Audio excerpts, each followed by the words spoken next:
Hi. ലോകത്തിലെ ലോകരാജ്യങ്ങളിലെ എല്ലാ ജനവിഭാഗങ്ങളും എന്തിനു വേണ്ടിയാണ് വിദേശ രാജ്യങ്ങളിൽ പോയി ജോലിയെടുക്കുന്നത്? ഒരുപക്ഷെ അവരുടെ നാട്ടിലെ ജീവിത സാഹചര്യങ്ങൾ മോശമായിരിക്കാം.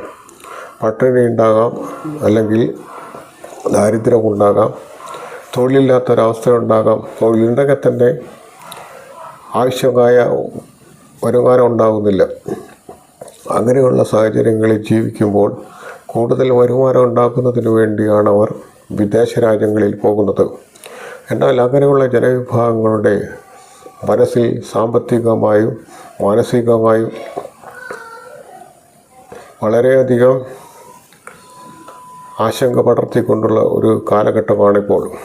കാരണം ജനുവരി 5 തൊട്ട് സ്റ്റോക്ക് മാർക്കറ്റ് ഇടിഞ്ഞു കഴിഞ്ഞിരിക്കുന്നു. പല നിക്ഷേപകർക്കും അവരുടെ പണം നഷ്ടപ്പെട്ടു. കാരണം ലാറ്റിൻ അമേരിക്ക രാജ്യമായ വെനിസ്വേലയ്ക്ക് നേരെ അമേരിക്ക നടത്തിയ സൈനിക നീക്കവും അതിൻ്റെ അനന്തരഫലമായി നിക്കോളാസ് മഡൂറോ എന്ന് പറയുന്ന പ്രസിഡന്റിനെ അദ്ദേഹത്തെ പത്നിയെയും അറസ്റ്റ് ചെയ്ത് കൊണ്ടുപോയതും നമ്മൾ കണ്ടതാണ്. അതിൻ്റെ ശേഷം മാർക്കറ്റ് ഇടിഞ്ഞു. അങ്ങനെ ലോകത്ത് ഇങ്ങനെയുള്ള ഒരു അന്തരീക്ഷം നിലനിൽക്കുമ്പോൾ സ്വാഭാവികമായി സ്റ്റോക്ക് മാർക്കറ്റ് ഇടിയും. കാരണം നിക്ഷേപകർ അവരുടെ പണം സുരക്ഷിതമായ മാർഗത്തിൽ നിക്ഷേപിക്കുന്നതിന് വേണ്ടി പണം പിൻവലിച്ചുകൊണ്ടിരിക്കും. അവർ സുരക്ഷിതമായ ഏതെങ്കിലും മേഖലയിലേക്ക് പണം തിരിച്ചുവിടുകയും അങ്ങനെ ലാഭം ഉണ്ടാക്കുകയും ചെയ്യും.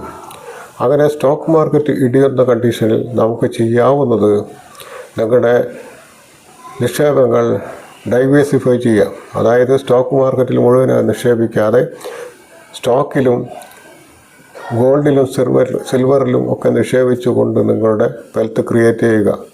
അതായത് നിങ്ങൾ മുഴുവനായി നിങ്ങളുടെ തുക സ്റ്റോക്കിൽ മാത്രം നിക്ഷേപിക്കാതെ യുദ്ധം വരുന്ന സമയത്ത് ഗോൾഡിലും സിൽവറിലും നിക്ഷേപിച്ചുകൊണ്ട് പല തരത്തിൽ നിക്ഷേപിച്ചുകൊണ്ട് നിങ്ങളുടെ ലാഭം വർദ്ധിപ്പിക്കുക. അങ്ങനെ നിങ്ങളുടെ വെൽത്ത് ക്രിയേറ്റ് ചെയ്യുക. ഇതാണ് ഏറ്റവും നല്ല മാർഗം എന്ന് പറയുന്നത്.